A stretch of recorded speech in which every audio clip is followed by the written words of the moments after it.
Hello, so for those of you that don't know me, I'm Becky, and this is just a glimpse into the crazy world that is post-bypass hypoglycemia. So I've struggled with it since pretty much I had my bypass, but it got more severe over the last 4 years, particularly in times of stress, pain, dental infection. Those kind of things can really exacerbate it. Um, Mine has My bypass has been mixed blessings. Yes, I lost some weight. Yes, it's going back on, but actually the weight change in my life wasn't the whole positive thing that I thought it would be or wanted it to be, in the assortment of lovely health issues that it sent my way. Obviously, for those of you who have had bypass, you know that you have to change your mindset as well as your complete way of eating. Lots of people, in particular at the time I had mine, nearly 10 years ago now, people thought that they could just carry on the way they were, just eating much smaller amounts of things. Not the case. Statistics, and I will cite them later once I find the actual names of the studies, suggest that 40% of people with both gastric bypass and even sleeves now are struggling from postprandial hypoglycemia, and that means your blood sugar levels after you've eaten. Okay, also known as secondary dumping. Lots of people find that it's triggered by carbohydrates, mainly sugars and starches, but some people can be super hypersensitive to carbohydrates of all forms. One of my first hypoglycemic episodes followed garden peas. Okay, so yeah, they are quite sweet. The main advice coming through endocrinology teams now is low GI, but that isn't the full story, and some people continue to struggle. I unfortunately am one of those, and can even hyper while on a ketogenic diet if I'm stressed or if I'm in a lot of pain, which I am for other health conditions that I have.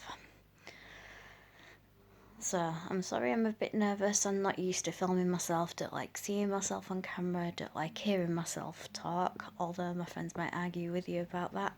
Certainly don't like hearing it back.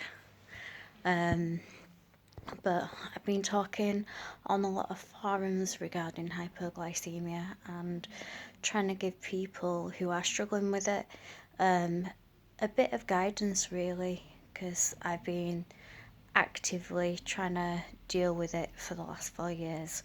What I mean by actively is engaging with multidisciplinary teams, trying different diets, different types of medication, been in and had multiple tests in hospitals, spent time on endocrinology wards. Find out you have an awful lot of things in common with type 1 diabetics who experience hypoglycemia, and probably the most understood that I felt was when I was on the diabetic ward at Pinderfields Hospital. Most people, you explain what a hypo is like, have no idea. Type 1s and some type 2s, or late onset type 1, LADA, which is becoming an increasingly new thing, but something that's been around and undiagnosed properly for years, will know what a hypoglycemic attack feels like. I'll do a separate video on that later. I'll also try and give some tips and hints on getting referrals to the right kind of support and teams, and the kind of things that you might be able to do in the meantime to help expedite your process and identify things that might trigger you to have hypoglycemic episodes. The first couple of videos that I've done and that are on here already are about the Dexcom G6, which I started 11 days ago. You can see that I've got it on my bingo wing there, and that's a continuous glucose monitor which keeps track of where my bloods are, gives me a reading every 5 minutes, lets me see trends, patterns, but the most important thing for me, because I have something called hyper unawareness, is that it gives me warnings and gives me some time to deal with it. Yesterday was the day that I changed my sensor, and as a result, there were about 5 hours, because we had an error as well, where I wasn't getting the blood sugar readings. And I tell you what, I really felt a difference. I struggled to keep my sugars up at all yesterday, and I apologise, I'm looking rather wretched as a result of that today. Makeup can only do so much. Okay, so I will leave this video here for now, and I will try and step back into my phone a bit later with regard to first steps in what you need to do if you feel that you're struggling with the hypoglycemia post bypass. Okay, bye.